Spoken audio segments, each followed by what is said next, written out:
الحمد لله رب العالمين والصلاة والسلام على سيد الأنبياء والمرسلين أما بعد فأعوذ بالله من الشيطان الرجيم بسم الله الرحمن الرحيم الصلاة والسلام عليك يا رسول الله وعلى آلك وأصحابك يا حبيب الله الصلاة والسلام عليك يا نبي الله وعلى آلك وأصحابك يا نور الله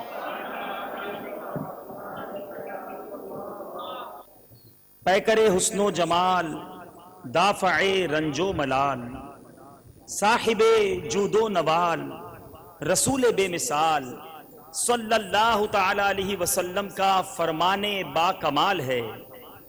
قیامت کے روز اللہ عز و جل کے عرش کے سوا کوئی سایہ نہ ہوگا۔ تین شخص اللہ عز و جل کے عرش کے سائے میں ہوں گے۔ عرض کی گئی یا رسول اللہ صلی اللہ تعالی علیہ وسلم وہ کون لوگ ہوں گے؟ ارشاد فرمایا نمبر 1 وہ شخص جو میرے امتی کی پریشانی دور کر دے، دوسرا وہ جو میری سنت کو زندہ کرے، اور تیسرا مجھ پر کثرت سے درود شریف پڑھنے والا۔ دکھوں نے تم کو جو گھیرا ہے تو درود پڑھو، دکھوں نے تم کو جو گھیرا ہے تو درود پڑھو، جو حاضری کی تمنا ہے تو درود پڑھو۔ صلو علی الحبیب صلی اللہ تعالی علی محمد صلی اللہ علیہ وسلم۔ پیارے اور محترم اسلامی بھائیوں، آج کے اس اجتماع ذکر و نعت میں جو کہ باب المدینہ کراچی کے علاقے سلطان آباد حاجی کیمپ کے قریب واقع جامع مسجد بسم اللہ میں ہو رہا ہے، انشاءاللہ توبہ کے موضوع سے متعلق کچھ سنیں گے کہ توبہ کی کیا اہمیت ہے۔ قرآن کریم فرقان حمید اور احادیث توبہ کے بارے میں ہماری کیا رہنمائی فرماتے ہیں، اور کیا توبہ کرنے کے کچھ طریقے بھی ہیں۔ انشاءاللہ مختصر سے وقت میں کوشش کریں گے کہ توبہ سے متعلق کچھ باتیں سمجھنے کی کوشش کی جائیں۔ اللہ تبارک و تعالی سے دعا ہے کہ مالک کریم ہمیں قرآن و سنت کی روشنی میں بیان کرنے اور سننے کی توفیق عطا فرمائے۔ یار اسلامی بھائیوں، ایسے پرفتن حالات اور ایسے گناہوں بھرے حالات کے اندر کہ جہاں گناہ کرنا بہت آسان ہو چکا ہے اور نیکی کرنا بہت مشکل، اور نفس و شیطان ہاتھ دھو کر انسان کے پیچھے پڑے ہوئے ہوں، ایسے ماحول میں انسان کا گناہوں سے بچنا بہت دشوار ہو جاتا ہے۔ لیکن یاد رکھیے گناہوں کا انجام ہلاکت و رسوائی کے سوا کچھ بھی نہیں ہے، لہٰذا اس سے پہلے کہ پیام اجل آ پہنچے ہم اپنے عزیز و اقربا کو روتا چھوڑ کر دنیا کی رونقوں سے منہ موڑ کر قبر کے ہولناک اور تاریک گھڑے میں ہزاروں مردوں کے درمیان تنہا سو جائیں، ہمیں چاہیے کہ ان گناہوں سے چھٹکارے کی کوئی تدبیر کریں۔ اس کے لیے ضروری ہے کہ ہم اپنے پروردگار عز و جل سے سچی توبہ کریں، کیونکہ سچی توبہ ایسی چیز ہے جو ہر قسم کے گناہ کو انسان کے نامہ اعمال سے دھو ڈالتی ہے۔ میرے پیارے اور محترم اسلامی بھائیوں، یہاں یہ بات سمجھنا ضروری ہے کہ اللہ تبارک و تعالیٰ کا پاک کلام توبہ کے حوالے سے ہماری کیا رہنمائی فرماتا ہے۔ چنانچہ 25 نمبر پارے میں سورہ شورا کی آیت نمبر 25 میں ارشاد ہوتا ہے، میرے آقا نعمت امام اہل سنت مجدد دین و ملت پروانہ شمع رسالت امام اہل سنت مولانا شاہ احمد رضا خان علیہ رحمت الرحمن اپنے شہرائے آفاق ترجمہ قرآن کنز الایمان میں اس آیت کا ترجمہ یوں فرماتے ہیں، اور وہی ہے جو اپنے بندوں کی توبہ قبول فرماتا اور گناہوں سے درگزر فرماتا ہے اور جانتا ہے جو کچھ تم کرتے ہو۔ اللہ تبارک و تعالی بندوں کی توبہ قبول فرماتا ہے۔ پیارے آقا علیہ الصلوۃ والسلام کی حدیث پاک سنیے اور جھوم اٹھیے۔ میرے آقا ارشاد فرماتے ہیں التائب من الذنب کمن لا ذنب لہ، یعنی گناہوں سے توبہ کرنے والا ایسا ہے گویا اس نے کبھی گناہ ہی نہ کیا ہو۔ غور تو کیجیے، اللہ کی رحمت کیسی چھما چھب اس کے بندوں پر برس رہی ہے۔ ارے ہم کسی کا جرم کریں، ہم کسی کو ناراض کریں، ہماری تمنا یہ ہوتی ہے کہ بس وہ ہمیں معاف کر دے، لیکن یہ بات تو آپ اس کے دل سے نہیں نکال سکتے کہ تم نے میرا کبھی دل دکھایا تھا۔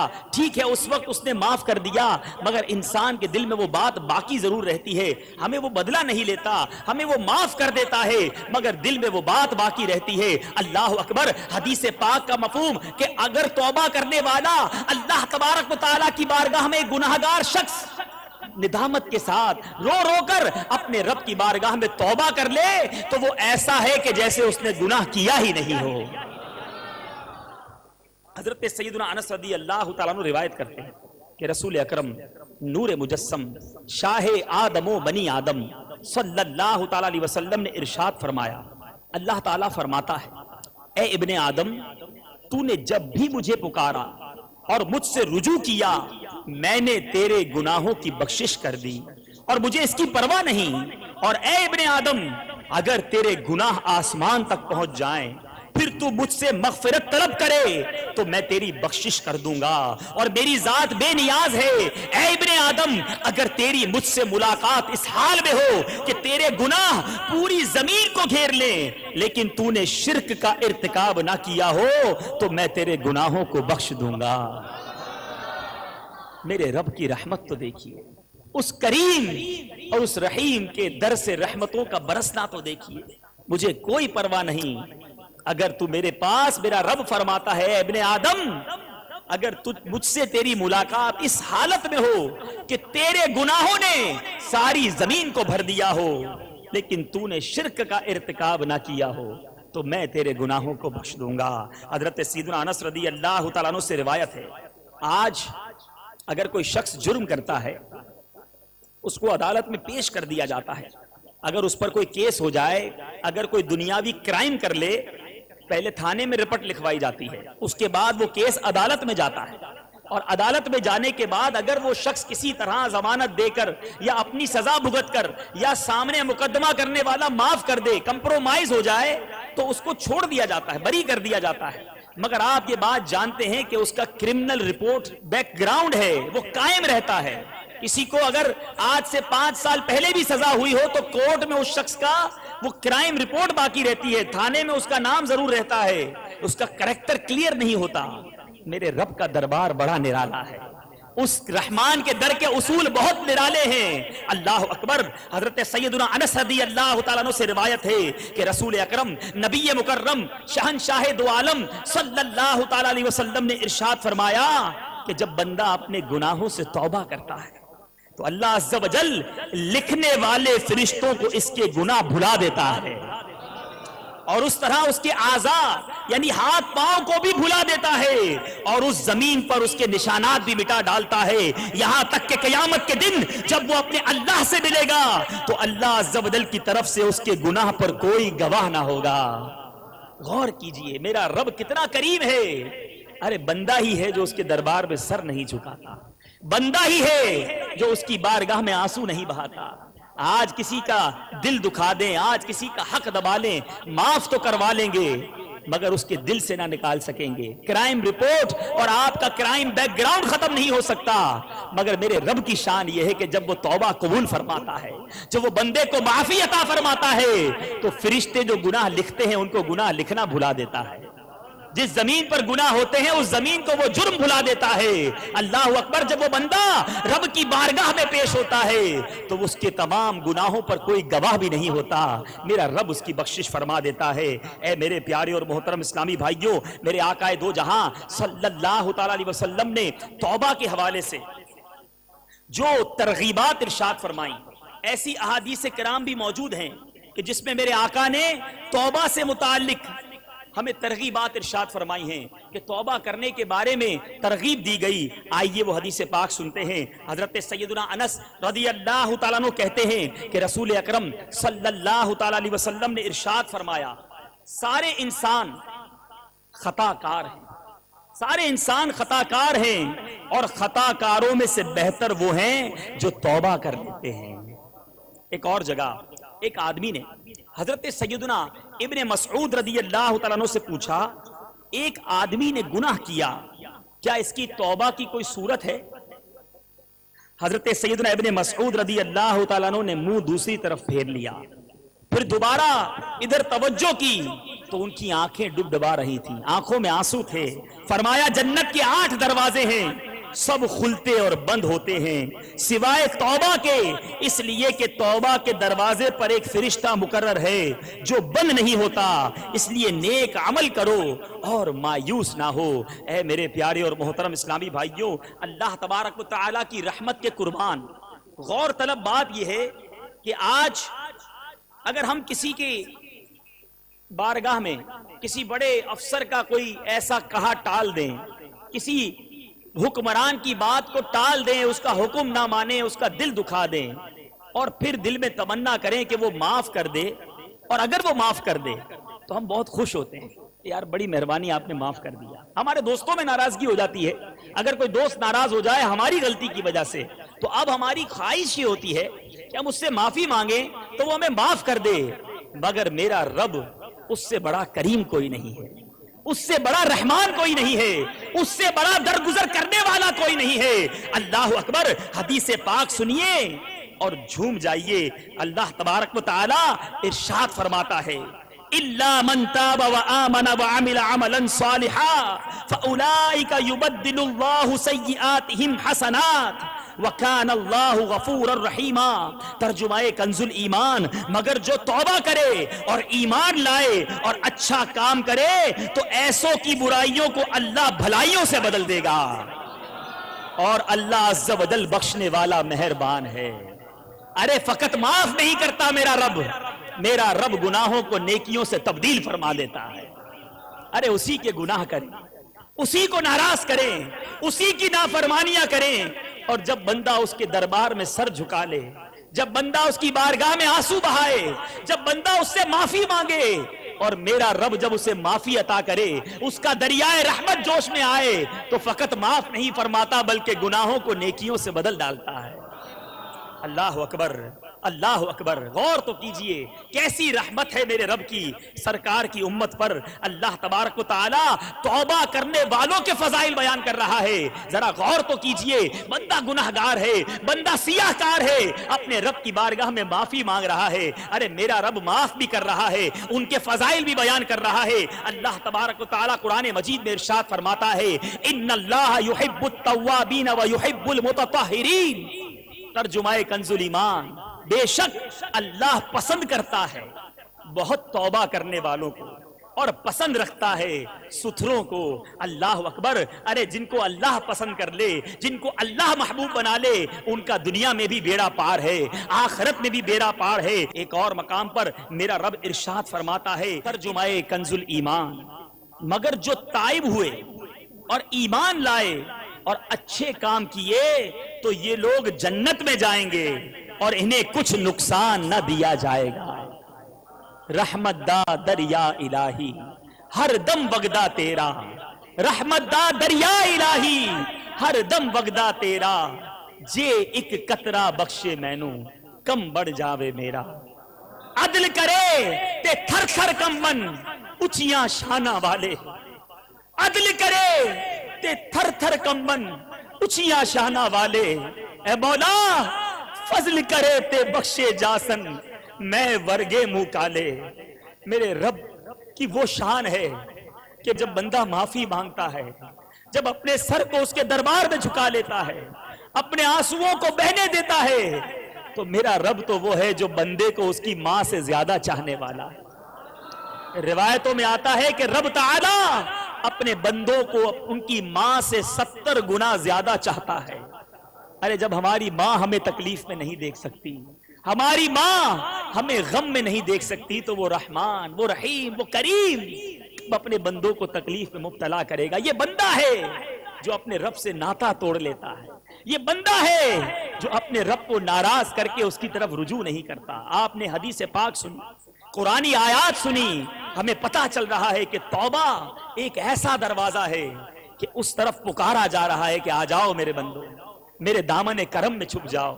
اب ہمیں چاہیے کہ اپنے رب کی طرف رجوع لائیں. اب سوال یہ دل میں پیدا ہوتا ہے کہ ایسی کیا وجوہات ہیں کہ بندہ گناہ تو کرتا ہے مگر اتنے سارے فضائل قرآن میں ہم نے سنے, احادیث میں سنا, تو ایسی کیا وجہ ہے کہ بندہ توبہ کی طرف جلدی نہیں کرتا بلکہ توبہ سے بھاگتا ہے, یہ توبہ کرنے میں سستی کرتا ہے. آج کچھ وجوہات بھی بیان کروں گا اور انشاءاللہ فیضان مرشد سے ان وجوہات یا ان سبب کے کچھ طریقے یا اس کا علاج بھی عرض کروں گا تاکہ ہمیں پتا چلے کہ کون سی ایسی رکاوٹیں ہیں, کون سی ایسی بندشیں ہیں جو ہمیں اپنے رب کی طرف توبہ کرنے سے روک ڈالتی ہیں. سب سے پہلی وجہ وہ یہ ہے کہ گناہوں کے انجام سے غافل ہونا توبہ کی راہ میں بہت بڑی رکاوٹ ہے. شاید اس کی وجہ یہ ہے, غور طلب بات ہے, کہ انسان کو جس عذاب سے ڈرایا گیا ہے وہ عذاب اس کی آنکھوں سے اوجھل ہے. کہا جاتا ہے جہنم میں جلایا جائے گا, جناب آگ میں ڈال دیا جائے گا, شراب پیو گے تو یہ گناہ ملے گا, نماز نہیں پڑھو گے تو یہ گناہ ملے گا, بد نگاہی کرو گے تو آنکھوں میں آگ ڈال دی جائے گی, برا سنو گے تو کانوں کے اندر سیسا پگھلا ہوا ڈالا جائے گا. تو یہ گناہ کے ہم عذاب تو سنتے ہیں مگر یہ عذاب انسان کی نظروں سے اوجھل ہیں, اس نے دیکھے نہیں ہیں. تو اس وجہ سے یہ انسان کا فطری تقاضا ہے کہ جو چیز کیش ہوتی ہے, جس کا رزلٹ فوری ملتا ہے, انسان اس کی طرف چلا جاتا ہے, بعد والے رزلٹ کو چھوڑ دیتا ہے. مثال کے طور پہ گناہ کرتا ہے, شراب پی, معاذ اللہ, لذت فوراً مل گئی, عذاب تو نہ ملا, عذاب تو بعد میں ملے گا, تو انسان فوری رزلٹ والی چیز کی طرف جلدی چلا جاتا ہے. جھوٹ بولا, بظاہر تھوڑا سا فائدہ اٹھا لیا, فوراً رزلٹ مل گیا, جھوٹ کا عذاب تو باقی رہا مگر سامنے تو عذاب نہ آیا. حرام روزی کمائی, بینک بیلنس بڑھ گیا, اس حرام روزی کا جو عذاب ہے وہ سامنے تو نہیں ہے. تو انسان جو چیز فوری مل جاتی ہے, جس کا رزلٹ فوری آ جاتا ہے, اس کی طرف بڑھ جاتا ہے مگر بعد والی باتوں کو بھول جاتا ہے, اور اس وجہ سے وہ توبہ کرنے میں تاخیر کرتا ہے, گناہوں کو نہیں چھوڑتا. یہ بھی ایک وجہ ہوتی ہے. آئیے اس کا جواب اور اس کا حل سمجھنے کی کوشش کرتے ہیں. ایسا شخص غور کرے, اگرچہ عذابات میری نگاہوں سے اوجھل ہیں لیکن ہیں تو یقینی, اور کتنے ہی دنیاوی فوائد ایسے ہوتے ہیں جنہیں مستقبل میں ہونے والے نقصانات کی وجہ سے میں چھوڑ دیتا ہوں.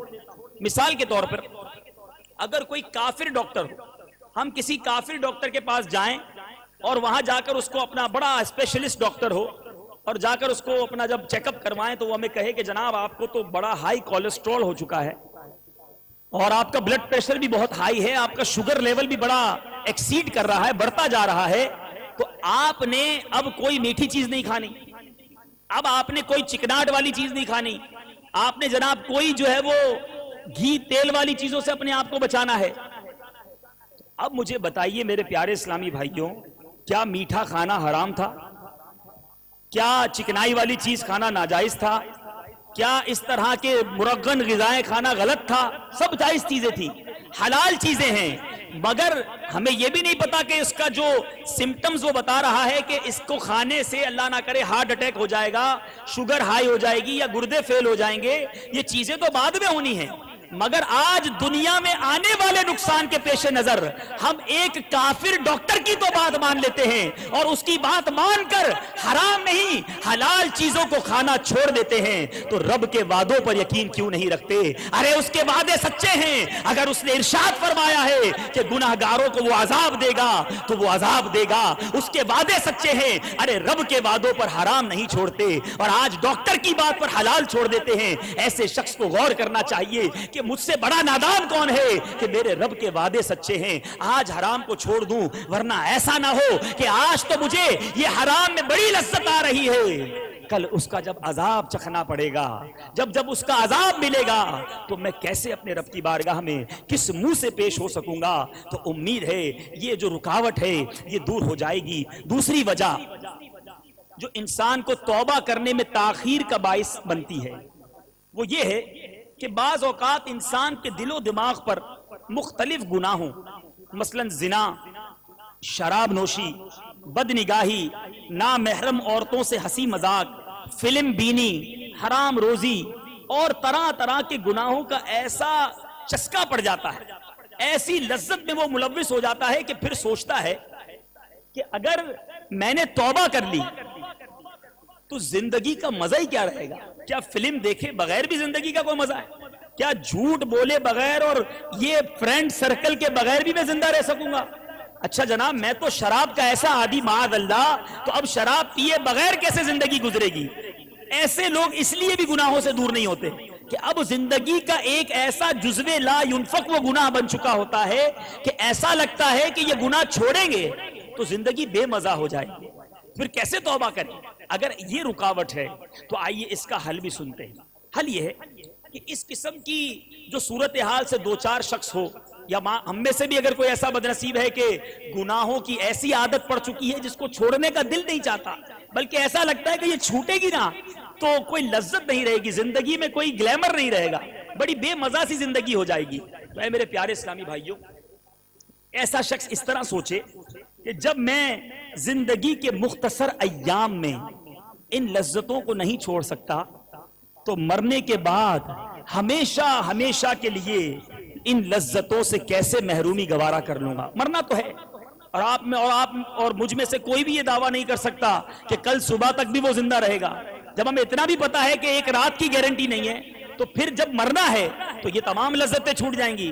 آج دنیا میں نہیں چھوڑ رہے، مرنے کے بعد تو ویسے ہی چھوٹ جائیں گی۔ اور دوسری بات کہ ان گناہوں کی لذت تو ہے مگر اس کا انجام طویل غم ہے۔ ایک بزرگ کا قول کاش ہم سب کے سینوں پر نقش ہو جائے، فرماتے ہیں کبھی بھی لذت کی وجہ سے گناہ نہ کرو، کبھی بھی لذت کی وجہ سے گناہ نہ کرو کہ لذت تو جاتی رہے گی لیکن گناہ باقی رہے گا۔ آج فلم دیکھی، 2-3 گھنٹے تو بڑا لطف آیا، جیسے ہی فلم بند ہوئی لذت بھی ختم ہو گئی نا، مگر اس کا گناہ نامہ اعمال پہ باقی رہ گیا۔ جھوٹ بولا، اپنے دوست کو ہنسایا، جھوٹے لطیفے سنائے، 5-10-15 منٹ بڑی لذت حاصل کی، لذت ختم ہو گئی، گناہ باقی رہ گیا۔ شراب پی، نشہ آیا، لطف آیا، اس کے بعد لذت ختم ہو گئی، گناہ باقی رہ گیا۔ آج جو ہم گناہ کرتے ہیں غور کیجئے، لذت ختم ہو جاتی ہے، گناہ باقی رہ جاتا ہے۔ بزرگ فرماتے ہیں کبھی لذت کی وجہ سے گناہ مت کرو کہ لذت تو ختم ہو جائے گی مگر گناہ نامہ اعمال پہ باقی رہ جائے گا، اور کبھی مشقت کی وجہ سے نیکی کو ترک مت کرو۔ آج فجر میں اٹھنا بڑا بھاری لگتا ہے، ٹھنڈ سردیوں کے دنوں میں وضو کرنا بہت مشکل لگتا ہے، مگر مجھے بتائیے جو فجر کے لیے اٹھتے ہیں بستر چھوڑتے وقت تو تکلیف ہوتی ہے مگر نماز پڑھنے کے بعد وہ مشقت ختم۔ ٹھنڈے پانی سے وضو کرنا مشکل ہے، وضو کر لیا اب مشقت ختم۔ آپ نے جناب حلال روزی کمانے کے لیے تکلیف اٹھائی، وہ تکلیف تھوڑی دیر کے بعد ختم ہو گئی۔ فرماتے ہیں کہ کبھی مشقت اور تکلیف کی وجہ سے نیکی کرنا ترک مت کرو کہ مشقت تو ختم ہو جائے گی مگر اس کا اجر نامہ اعمال پہ باقی رہ جائے گا۔ اللہ اکبر! اے کاش اللہ کے گھر میں بیٹھے دعا کرتے ہیں کہ مولا کریم یہ قول ہمارے دلوں پر نقش فرما دے، جب بھی گناہ کرنے جائیں، جب بھی دل گناہوں کی طرف مائل ہو، اے کاش یہ ذہن بن جائے کہ تھوڑی دیر کی لذت اٹھانے جا رہا ہوں، اس کے بعد یہ لذت ختم ہو جائے گی، میرے نامہ اعمال پہ یہ گناہ باقی رہ جائے گا، اپنے رب کو کیا منہ دکھاؤں گا۔ اور جب نیکی کرنے میں سستی ہو، جب دل نہ چاہے آج نماز نہیں پڑھنی، آج جماعت کے لیے مسجد میں نہیں جانا، اب قافلوں میں نہیں جانا، جمعرات کے اجتماع میں سستی ہو رہی ہے، جب کاش یہ قول یاد آ جائے کہ مشقت تو ختم ہو جائے گی، تکلیف تو ختم ہو جائے گی مگر انشاءاللہ اگر میں نے نیکی کر لی تو میرا رب نیکوکاروں کا اجر ضائع نہیں کرتا، نامہ اعمال میں وہ نیکی باقی رہے گی اور انشاءاللہ قیامت کے دن مجھے وہ نیکی کا اجر ملے گا۔ اے میرے پیارے اسلامی بھائیو، ایسا شخص یہ سوچے کہ گناہ اگر بڑے لذیذ ہیں، گناہوں کے بغیر زندگی بے معنی لگتی ہے مگر یہ لذت ختم ہو جائے گی، گناہ کا جو گناہ ہے اس کی جو سزا ہے نامہ اعمال پہ لکھ دی جائے گی۔ ایک اور مثال سے سمجھیے، لاجیکلی مثال دیتا ہوں۔ مثال کے طور پہ آپ کا ایک دوست ہو، اس نے زندگی میں کبھی نہ گوشت کھایا ہو نہ مرغی کھائی ہو, فقط دال ہی کھاتا ہو. آپ جب بھی اس کو کہیں یار بھائی آپ مرغی بھی کھایا کرو, کہ نہیں بھائی جو دال میں مزہ ہے نا وہ دنیا کی کسی چیز میں نہیں. ارے بھائی آپ نے مرغی کھائی نہیں ہے, آپ نے کبھی گوشت کھایا ہی نہیں ہے, آپ کو کیسے پتا چلا کہ اس میں لذت نہیں؟ بھائی مجھے اپنی زندگی میں جو مزہ دال میں آتا ہے وہ کسی میں نہیں آتا. ایک دن جناب بڑی کوشش کر کے ایک اسلامی بھائی نے, مثال دے رہا ہوں, ان کے منہ میں ایک نوالا بنا کر مرغی کیا سالن کا ڈال دیا. جیسے انہوں نے نوالا کھایا, کہا یار یہ بھی اللہ کی نعمت ہے, میں تو آج تک دال ہی کھاتا رہا اور سمجھتا رہا کہ اسی میں لذت ہے, مگر جب آج مرغی کھائی تو پتا چلا کہ اتنی لذیذ ڈش بھی دنیا میں موجود ہے. اس دن سے اس شخص نے دال کو خدا حافظ کہا اور اب جناب مرغی شوق سے کھانا شروع ہو گیا. تو اے اسلامی بھائیوں, جو یہ سمجھتے ہیں کہ گناہ ہی میں لذت ہے, جو یہ سمجھتے ہیں کہ فقط برائیوں ہی میں لذت ہے, ارے کبھی تہجد کا مزہ بھی اٹھا کر دیکھ لو, کبھی نماز میں سر جھکا کر بھی دیکھ لو, ارے کبھی پانچوں وقت وضو کر کے مسجد کی پہلی صف میں آ کر با جماعت نماز پڑھ کے بھی دیکھ لو, کبھی حلال روزی کما کر اپنے بچوں کو حلال کا لقمہ کھلا کر دیکھ لو, ارے کبھی ان آنکھوں کو گناہوں کی طرف جانے سے روک کر اپنی نگاہوں کو نیچا کر کے دل میں جو سرور حاصل ہوتا ہے وہ سرور اٹھا کر دیکھ لو. ابھی تک تو گناہ ہی کی لذت دیکھی تھی, جب نیکیوں کی لذت حاصل ہوگی تو پتا چلے گا کہ زندگی کا مزہ ہی رب کی بندگی میں ہے. ارے زندگی کا مزہ سرکار کے عشق میں ہے, زندگی کا مزہ مدینے کی یادوں میں ہے, زندگی کا مزہ جو ہے وہ اللہ کے ذکر میں ہے. میرے پیارے اسلامی بھائیوں, یہ تھوڑی دیر کے لیے ہم نے اپنا مائنڈ سیٹ بنا لیا کہ فقط گناہ ہی زندگی ہے. نہیں, آپ گناہوں سے دل کو دور کر کے نیکیوں کی طرف آ کر تو دیکھیے, حقیقی زندگی کا مزہ ہی جب ملے گا انشاءاللہ.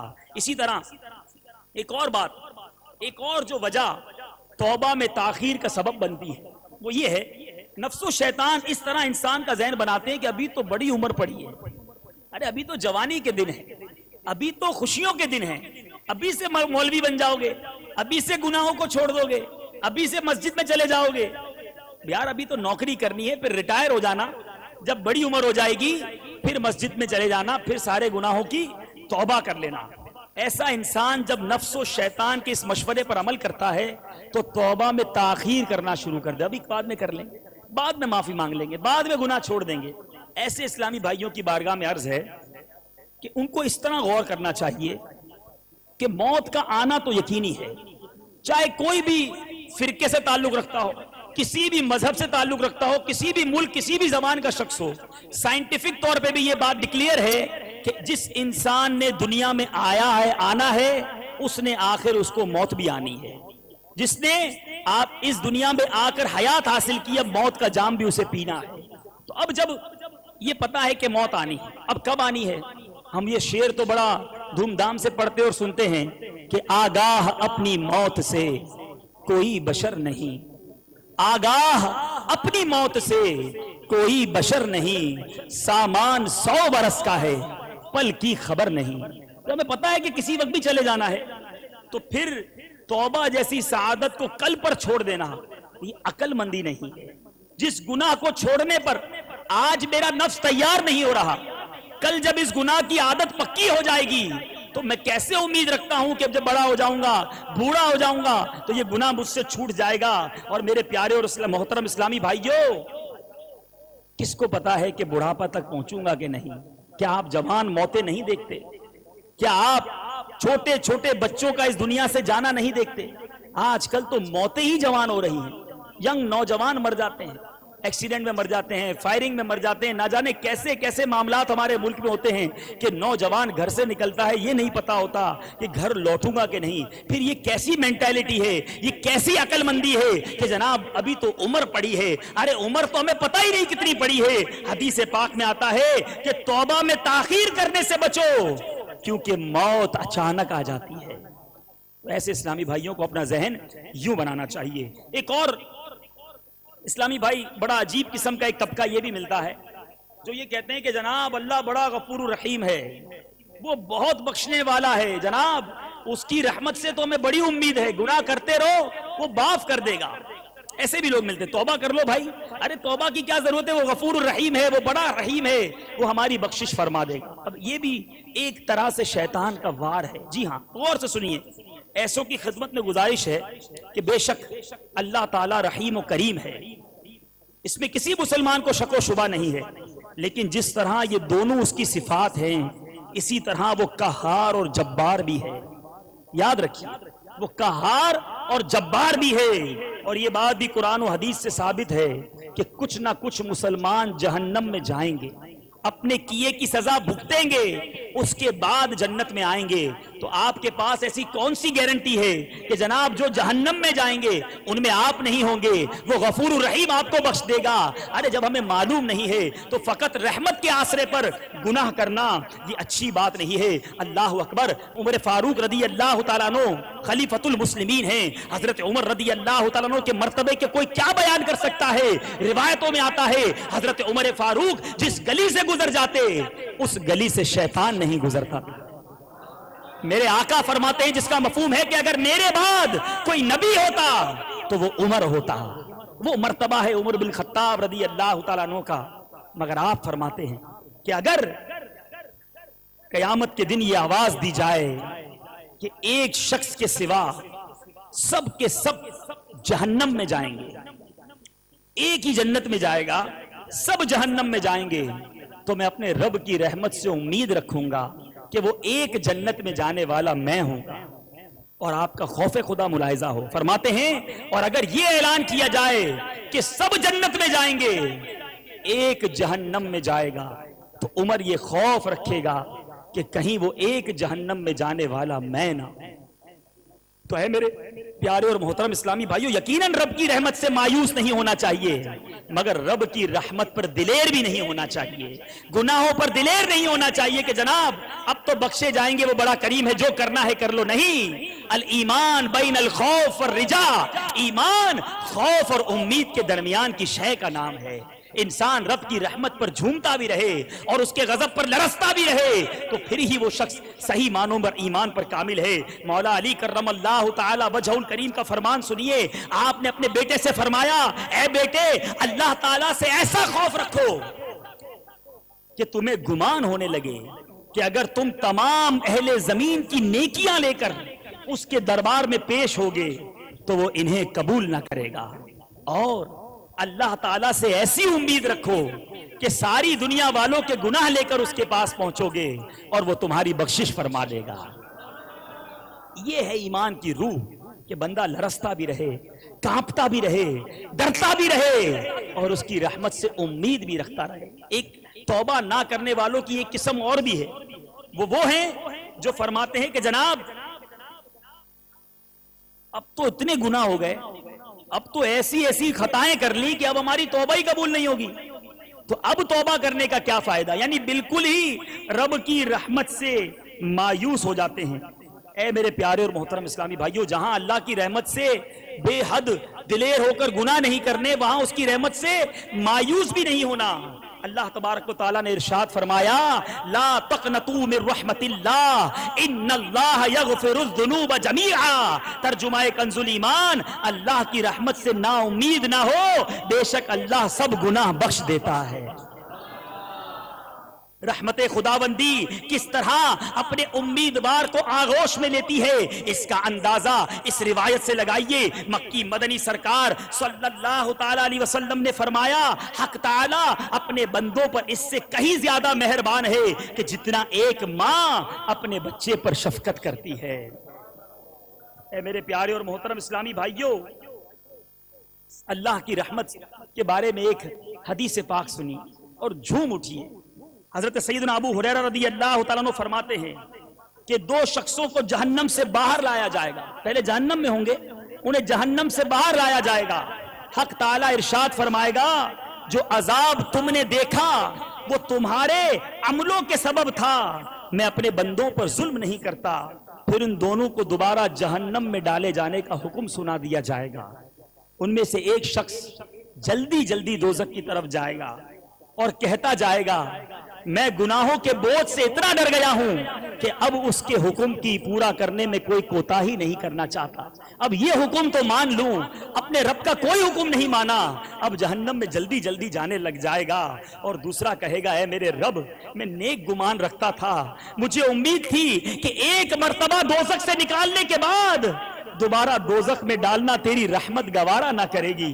تب اللہ تعالیٰ کی رحمت جوش میں آئے گی اور ان دونوں کو جنت میں جانے کا حکم سنا دیا جائے گا. کیسے میرے رب کی رحمت ہے. میرا رب تو بندوں کو بخشنا چاہتا ہے. رحمت حق بہان امی جوید, رحمت حق بہان امی جوید, کہ میرے رب کی رحمت قیمت طلب نہیں کرتی بلکہ میرے رب کی رحمت تو بہانے تلاش کرتی کہ میرا بندہ آ جائے تو میں اس کی بخشش کر دوں. اپنے سر کو جھکا لے, اپنے اندر ندامت پیدا کر لے, توبہ کر لے.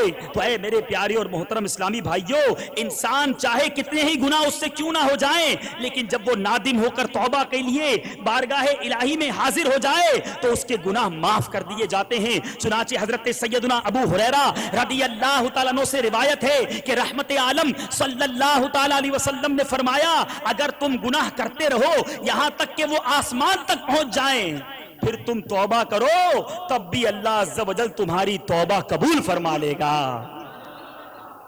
اسی طرح میرے پیارے اور محترم اسلامی بھائیوں, ایک اور جو توبہ کرنے میں رکاوٹ بنتی ہے, جو وجہ ہے, وہ یہ بھی ہے کہ بندہ یہ عذر پیش کرتا ہے کہ مجھے اپنے آپ پر اعتماد نہیں ہے کہ میں توبہ کر کے پھر گناہ کر لیتا ہوں.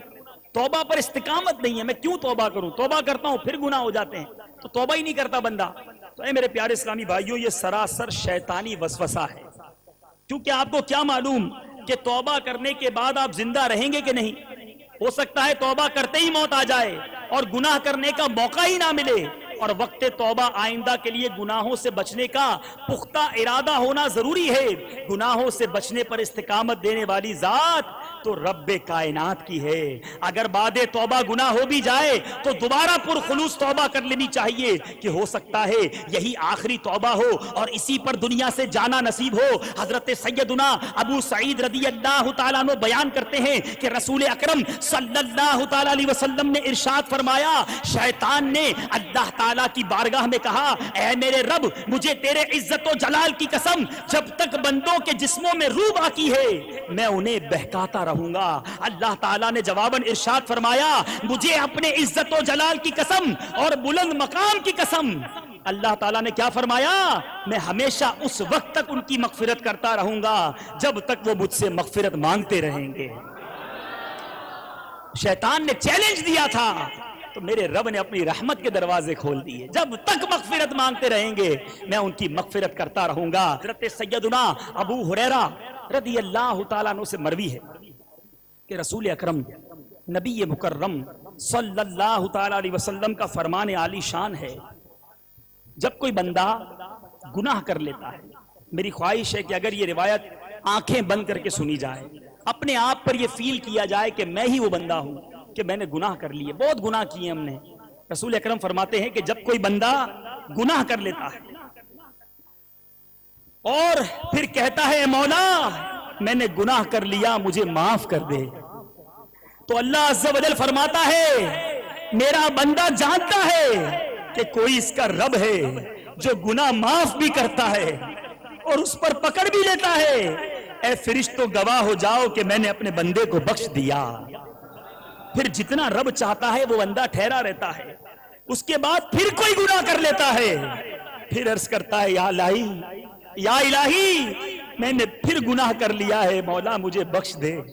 تو رب کریم فرماتا ہے اے فرشتوں میرا یہ بندہ جانتا ہے کہ کوئی اس کا رب ہے جو گناہ پر پکڑ بھی لیتا ہے اور معاف بھی کرتا ہے. اے فرشتوں گواہ رہنا میں نے اپنے بندے کو بخش دیا. پھر جتنا رب چاہتا ہے وہ بندہ ٹھہرتا ہے, پھر مزید گناہ کر بیٹھتا ہے اور دوبارہ عرض کرتا ہے میرے رب مجھے معاف کر دے. تو رب فرماتا ہے کہ میرا یہ بندہ جانتا ہے کہ اس کا کوئی رب ہے جو گناہ کرنے پر پکڑ بھی لیتا ہے اور جب بندہ معافی مانگتا ہے تو اسے معاف بھی کرتا ہے. اے فرشتوں گواہ ہو جاؤ کہ میں نے اپنے بندے کی بخشش فرما دی، اب جو چاہے وہ کرے۔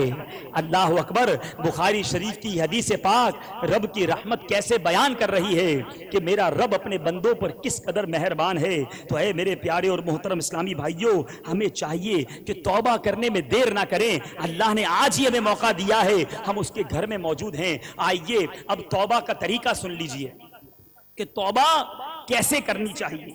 یاد رکھیے کہ ٹھنڈی آہیں بھرنے یا اپنے گالوں پر چپت مارنے یا اپنے ناک یا کانوں وغیرہ کو ہاتھ لگانے یا اپنی زبان دانتوں تلے دبا لینے یا سر ہلانے یا توبہ توبہ توبہ کرنے کا نام توبہ نہیں ہے، بلکہ سچی توبہ سے مراد یہ ہے کہ بندہ کسی گناہ کو اللہ تعالیٰ کی نافرمانی جان کر اس پر نادم ہوتے ہوئے رب سے معافی طلب کرے اور اسے آئندہ نہ کرنے کا پکا ارادہ کرے اور اس گناہ کے ازالے کی کوشش کرے، تو انشاءاللہ اسے سچی توبہ نصیب ہوگی۔ گناہ توبہ کرنے کے جو ارکان بیان ہوئے ہیں کتابوں میں وہ 3 ہیں۔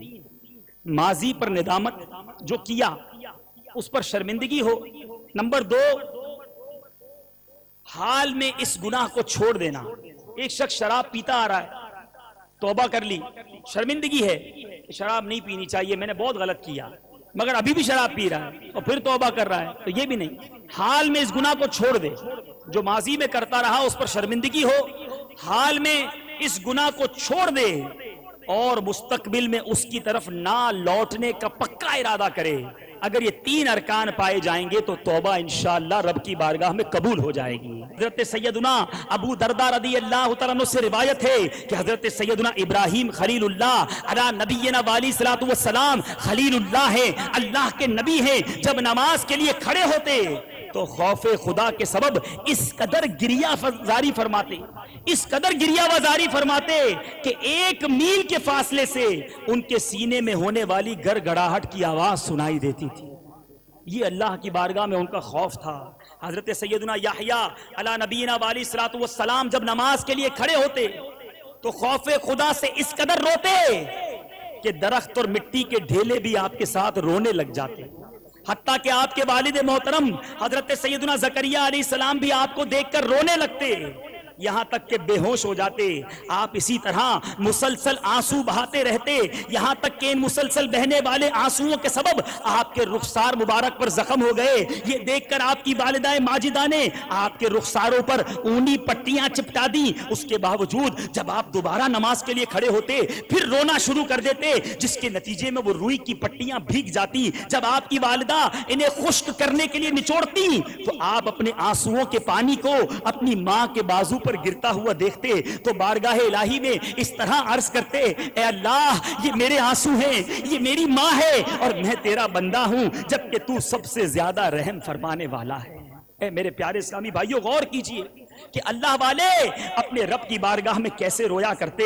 اے میرے پیارے اور محترم اسلامی بھائیوں، رونے والی آنکھیں مانگو، رونا سب کا کام نہیں۔ رونے والی آنکھیں مانگو، رونا سب کا کام نہیں۔ ذکر محبت عام ہے لیکن سوز محبت عام نہیں۔ رونے والے کیسے خوش نصیب ہوتے ہیں، اس روایت سے سنیے اور جھوم جائیے۔ مروی ہے کہ قیامت کے دن ایک شخص بارگاہ خداوندی میں لایا جائے گا اور اسے اس کا اعمال نامہ دیا جائے گا تو وہ اس میں کثیر گناہ پائے گا۔ پھر عرض کرے گا، یا اللہ میں نے تو یہ گناہ نہیں کیے، میں نے تو یہ گناہ نہیں کیے۔ بندہ اپنے گناہوں سے انکار کرے گا، اللہ عز و جل ارشاد فرمائے گا میرے پاس اس کے مضبوط گواہ ہے۔ قرآن مجید میں میرا رب ارشاد فرماتا ہے، آپ نے وہ آیت کئی بار سنی ہوگی، آج اس کے ترجمے پر بھی غور فرما لیجئے۔ اللہ تبارک و تعالیٰ کلام مجید فرقان حمید میں کیا ارشاد فرماتا ہے، سنیے اور اپنے رب کی بارگاہ میں لرز اٹھیے۔ مولا کریم ارشاد فرماتا ہے، الیوم نختم علی افواہہم۔ سورہ یاسین میں یہ آیت آپ نے سنی ہوگی، آیت نمبر 65 میں اللہ تعالیٰ ارشاد فرماتا ہے، الیوم نختم علی افواہہم وتکلمنا ایدیہم وتکلمنا ایدیہم وتشہد ارجلہم بما کانوا یکسبون۔ ترجمہ کنز الایمان، آج ہم ان کے منہ پر مہر کر دیں گے اور ان کے ہاتھ ہم سے بات کریں گے اور ان کے پاؤں ان کے کیے کی گواہی دیں گے. وہ بندہ کہے گا مولا میں نے گناہ نہیں کیے. میرا رب فرمائے گا ہمارے پاس اس کے مضبوط گواہ ہیں. وہ آس پاس دیکھے گا, ادھر ادھر دیکھے گا, لیکن کوئی گواہ کو موجود نہ پائے گا. کہے گا مولا وہ گواہ کہاں ہیں؟ اللہ تعالیٰ اس کے اعضاء کو گواہی دینے کا حکم دے گا. کان کہیں گے ہاں ہم نے حرام سنا تھا اور ہم حرام پر گواہ ہیں. آنکھیں کہیں گی ہاں ہم نے حرام دیکھا. زبان کہے گی ہاں ہاں ہم نے حرام بولا تھا. اس طرح ہاتھ اور پاؤں کہیں گے ہاں ہم حرام کی طرف بڑھے. شرمگاہ پکارے گی ہاں میں نے زنا کیا تھا. وہ بندہ جب ان اعضاء کی گواہی دیکھے گا تو حیران ہو جائے گا. اور پھر جب اللہ تعالیٰ کی طرف سے اسے جہنم میں جانے کا حکم سنا دیا جائے گا تو اس شخص کی سیدھی آنکھ کا ایک بال بارگاہ الہی میں عرض کرے گا اے اللہ مجھے بھی کچھ عرض کرنا ہے, مجھے اس کی اجازت عطا فرما. اسے بات کرنے کی اجازت ملے گی. وہ عرض کرے گا یا اللہ کیا تو نے نہیں فرمایا تھا کہ میرا جو بندہ اپنی آنکھ کے کسی بال کو میرے خوف میں بہائے جانے والے آنسوؤں میں تر کرے گا میں اس کی بخشش فرما دوں گا. اللہ تعالیٰ ارشاد فرمائے گا کیوں نہیں. تو وہ بال عرض کرے گا, وہ آنکھ کا ایک بال عرض کرے گا میں گواہی دیتا ہوں کہ تیرا یہ گناہ گار بندہ تیرے خوف سے رویا تھا, ایک بار رویا تھا اور اس آنسو سے میں بھیگ گیا تھا. یہ سن کر اللہ تعالیٰ اس بندے کو جنت میں جانے کا حکم سنا دے گا اور ایک منادی پکار کر کہے گا سنو فلاں بن فلاں اپنی آنکھ کے ایک بال کی وجہ سے جہنم سے نجات پا گیا ہے. تو غور کیجئے میرے پیارے اسلامی بھائیوں, رونا اللہ کی بارگاہ میں ندامت سے رونا یہ بہت سعادت کی بات ہے. منقول ہے کہ قیامت کے دن جہنم سے پہاڑ کے برابر آگ نکلے گی اور امت مصطفیٰ کی طرف بڑھے گی تو سرکار مدینہ صلی اللہ تعالی علیہ وسلم اسے روکنے کی کوشش کرتے ہوئے حضرت جبرائیل کو بلائیں گے اور کہیں گے اے جبرائیل اس آگ کو روک لو, یہ میری امت کو جلانے پر تلی ہوئی ہے. حضرت جبرائیل ایک پیالے میں پانی کو لائیں گے اور عرض کریں گے یا رسول اللہ اس پانی کو اس آگ پر ڈال دیجیے. چنانچہ سرور عالم صلی اللہ تعالی علیہ وسلم وہ پیالہ جس میں تھوڑا سا پانی ہوگا اس پہاڑ برابر آگ پر ڈال دیں گے, وہ آگ بجھ جائے گی. میرے آقا فرمائیں گے اے جبرائیل یہ کیسا پانی تھا جس سے یہ پوری آگ بجھ گئی؟ اللہ اکبر. جبریل امین عرض کریں گے یا رسول اللہ یہ آپ کے ان امتیوں کے آنسوؤں کا پانی ہے جو خوف خدا کے سبب تنہائی میں رویا کرتے تھے. یا رسول اللہ میرے رب نے مجھے حکم دیا تھا کہ آپ کے امتیوں کے آنسوؤں کا پانی جمع کر لوں تاکہ جب قیامت میں یہ آگ بڑھے تو یہ آنسوؤں کا جو پانی ہے وہ آپ کی امت پر بڑھنے والی آگ کو بجھا دے. اے میرے پیارے اور محترم اسلامی بھائیوں, رو رو کر اپنے رب کی بارگاہ میں توبہ کر لیجئے. دعوت اسلامی کا مدنی ماحول یہ ایسا ماحول ہے کہ جس میں آ کر کئی گناہ گاروں نے اپنے گناہوں سے توبہ کر لی, کئی جرائم پیشہ لوگوں نے اپنے جرائم کو چھوڑ کر نیکیوں کی راہ اختیار کر لی. آپ کو لگتا ہوگا کہ میں بڑا گناہ گار, میری عادتیں بڑی ٹپیکل ہیں, میں نہیں چھوڑ سکتا, میں پریشان ہوں, میں ان عادتوں میں گرفتار ہوں. دعوت اسلامی کا ماحول آپ کے سامنے ایک ایسا پریکٹیکل ماحول ہے کہ وہ شخص جو مسجد میں آنا پسند نہیں کرتا تھا وہ آج مسجد کا امام بن چکا ہے. دعوت اسلامی کے ماحول کی برکت سے وہ شخص کہ جس کو نماز کے لیے کہا جاتا کہ بھائی مسجد کے لیے آؤ تو وہ مذاق اڑایا کرتا تھا, آج وہ فجر کی نماز میں صدائے مدینہ لگاتا ہوا نظر آتا ہے. یہ وہی ماحول ہے کہ جس میں وہ شخص جو فیشن کے ایک متوالا بن کے دنیا میں گھومنا اپنے لیے سعادت سمجھتا تھا آج وہ چہرے پر داڑھی سجائے, سر پر عمامہ پہنے, منبر رسول پر بیٹھ کر نعت پاک مصطفیٰ پڑھتا ہے اور بیان کی سعادت حاصل کرتا ہے. یہ دعوت اسلامی کے ماحول کا کرم ہے. وہ اسلامی بہنیں جو بے پردہ بازاروں میں گھومنا اپنی شان و شوکت کا باعث سمجھتی تھیں, وہ لاکھوں لاکھ اسلامی بہنیں آج شرعی پردہ کر کے دیگر اسلامی بہنوں کو نیکی کی دعوت دیتی نظر آ رہی ہیں. یہ سب کیا ہے؟ یہ الحمدللہ فیضان امیر اہل سنت ہے. اللہ کے اس ولی کی زبان میں اللہ نے وہ تاثیر عطا کی ہے کہ ایک مرد قلندر باب المدینہ کراچی کے ایک چھوٹے سے علاقے خارا در سے اس تحریک کو لے کر چلا.